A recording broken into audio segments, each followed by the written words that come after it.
Moisés en Génesis capítulo 9 ya va terminando la historia del diluvio y ahora nos encontramos del versículo 1 al versículo 7 cómo Dios bendice a Noé y a su familia, volviendo a reafirmar el mandato de la creación. Ahora hay un cambio, sí, hay un cambio en donde se muestra que hay temor y terror de los animales a los seres humanos. También se les dice a Noé y a su familia que pueden comer de todo lo que el Señor ha creado, de todos los animales, de todos los vegetales, solo no deben comer carne con su sangre. Dios también va a pedir cuenta por cada animal muerto, como también por cada ser humano que se asesine, porque nos dice que eso atenta contra la imagen de Dios y también contra la multiplicación, que es el propósito del Señor para la humanidad. Aquí se establece entonces lo que se conoce como la pena capital o la pena de muerte. Luego de los versos 8 al 17 tenemos a Dios estableciendo el pacto con Noé, con su familia y con toda la descendencia humana. Toda la creación es la que es beneficiada por medio de este pacto que Dios hace con Noé y nos da la señal del pacto, que es el arco iris, el cual señala Dios que nunca más va a destruir la tierra por causa del hombre con un diluvio universal.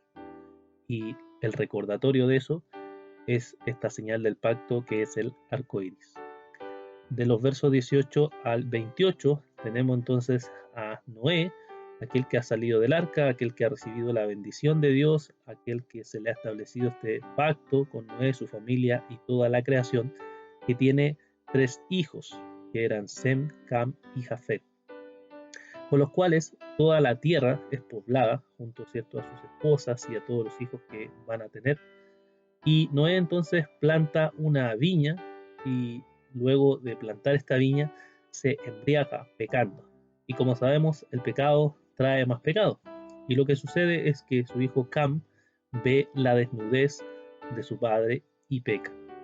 Esto era algo grave y pecaminoso en el Medio Oriente porque ver la desnudez de una persona era considerado pecado e incluso está escrito en la palabra del Señor en Levítico, por ejemplo, algunos mandatos. En cambio, sus hermanos Sem y Jafet, en vez de ver la desnudez de su padre, ellos van y se ponen algo para tapar a su padre, pero caminan hacia atrás para no ver la desnudez de su padre y por tanto ellos no pecan de esa manera. Cuando Noé se entera de lo que Cam, su hijo, hizo, él lo maldice por lo que él hizo y a sus hermanos Sem y Jafet los bendice. Y Noé vive entonces muchos años más, hasta 950 años, y finalmente muere. ¿Qué podemos, hermanos, meditar de este capítulo 9, que es un capítulo muy, muy interesante? Primero vemos que la bendición y el pacto que Dios establece con Noé es con toda la humanidad y muchas de las cosas que se le dice en este pacto a Noé son sin duda aplicables para toda la humanidad. Por ejemplo, la multiplicación. Dios desea que todos los seres humanos se multipliquen, tengan hijos. ¿Es ese nuestro deseo verdaderamente o hemos sido atrapados por la filosofía de este mundo, el cual nos dice que no debemos tener hijos o muchos hijos? También nos habla, ¿cierto?, del temor de los animales, una realidad que nosotros con los animales tenemos un conflicto debido a que hay pecado en este mundo y por tanto los animales temen de nosotros o nosotros de los animales. También que toda comida le ha sido dada al ser humano para alimentarse, ahora todo se nos ha entregado para que podamos comer, siempre y cuando no comamos carne con su sangre.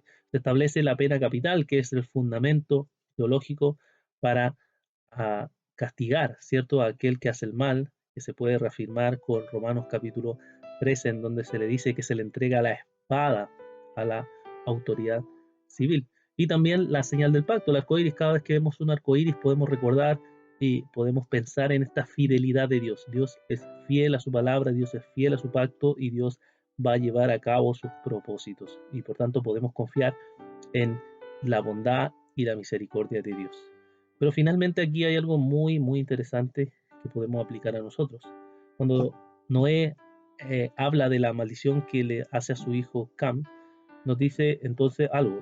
Los israelitas estaban ahí por entrar a la tierra prometida y sabían que iban a tener que expulsar a todos esos pueblos de Canaán. Y de aquí vienen los pueblos de Canaán, todos los pueblos malvados, paganos, que van a ser destruidos por Dios, o que Dios les manda al pueblo de Israel a destruirlos, es porque venían de esta maldición de aquellos que eran desobedientes.